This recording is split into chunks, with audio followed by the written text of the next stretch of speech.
নমস্কাৰ শ্ৰদ্ধা ছাৰ বাইদেউসকল আপোনালোক সকলোকে মই মোৰ ইউটিউব চেনেল নলিনীকান্ত ডেকালৈ স্বাগতম জনাইছোঁ। ছাৰ বাইদেউসকল এইবাৰ পৰীক্ষা বেলেগ এটি পদ্ধতিত অনুষ্ঠিত হ'ব, অৰ্থাৎ প্ৰথম শ্ৰেণীৰ পৰা অষ্টম শ্ৰেণীলৈকে আমাৰ যি মূল্যায়ন অনুষ্ঠিত হয়, আচলতে পৰীক্ষা নহয়, যি মূল্যায়ন অনুষ্ঠিত হয় এই মূল্যায়ন এটি বেলেগ পদ্ধতিত অনুষ্ঠিত হ'ব আৰু এই ভিডিঅ'টোৰ জৰিয়তে এই কথাখিনি আপোনালোকক ক'বৰ কাৰণে চেষ্টা কৰিম।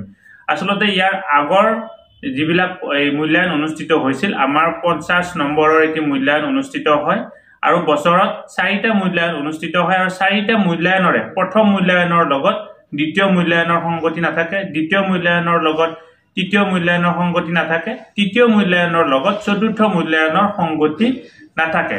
কিন্তু এইবাৰৰ পৰা অৰ্থাৎ 2023 আৰু 2024 শিক্ষাবৰ্ষৰ পৰা মূল্যায়নৰ পদ্ধতিটো সলনি কৰি দিয়া হৈছে আৰু এইবাৰৰ মূল্যায়নৰ যিটো পদ্ধতিৰ ক্ষেত্ৰত প্ৰথম মূল্যায়নৰ লগত দ্বিতীয় মূল্যায়নৰ এটা সংগতি ৰাখি দিয়া হৈছে আৰু তৃতীয় মূল্যায়নৰ লগত চতুৰ্থ মূল্যায়নৰ এটি সংগতি ৰাখি দিয়া হৈছে।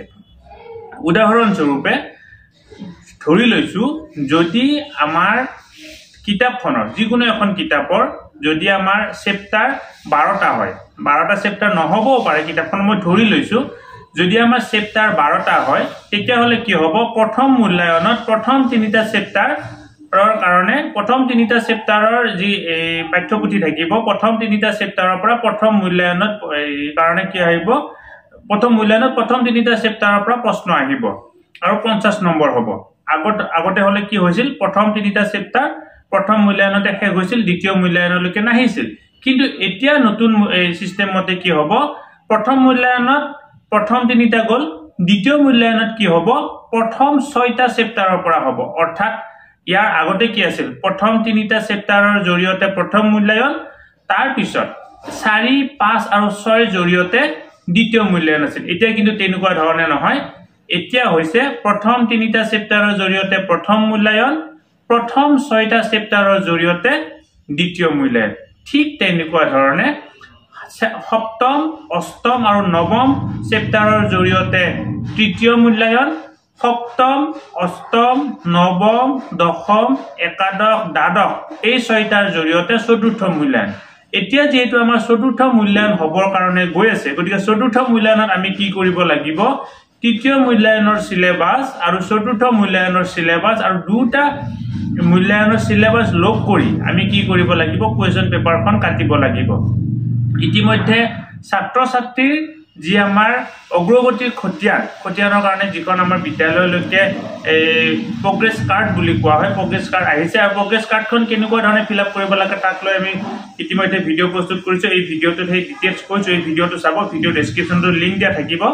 আৰু এই যে পৰীক্ষা মূল্যায়নটো কৰা হ'ব, এই মূল্যায়নৰ ওপৰত ভিত্তি কৰি এই প্ৰগ্ৰেছ কাৰ্ডখন কি কৰিব লাগিব, আপোনালোকে ফিল আপ কৰিব লাগিব। গতিকে শ্ৰদ্ধা ছাৰ বাইদেউসকল, আগৰ পদ্ধতিত আপোনালোকে এইবাৰ মূল্যায়নটো পাতিব নোৱাৰিব। প্ৰথম মূল্যায়নৰ লগত দ্বিতীয় মূল্যায়নৰ সম্পৰ্ক আছে আৰু তৃতীয় মূল্যায়নৰ লগত চতুৰ্থ মূল্যায়নৰ এটা সম্পৰ্ক আছে। অৰ্থাৎ এই তৃতীয় মূল্যায়নৰ যি সিলেবাস, তৃতীয় মূল্যায়নৰ সিলেবাসৰ লগত চতুৰ্থ মূল্যায়নৰ সিলেবাস আছে। চতুৰ্থ মূল্যায়নৰ যিটো হ'ব, অৰ্থাৎ এতিয়া যিটো আমাৰ এই ফেব্ৰুৱাৰী মাহত যি মূল্যায়ন হ'ব, এই মূল্যায়নত তৃতীয় মূল্যায়নৰ যি সিলেবাস, চতুৰ্থ মূল্যায়নৰ যি সিলেবাস, দুটা মূল্যায়নৰ সিলেবাস লগ কৰি চতুৰ্থ মূল্যায়ন হ'ব। গতিকে ছাৰ বাইদেউসকল, এই কথাখিনি আপোনালোকক ক'লো।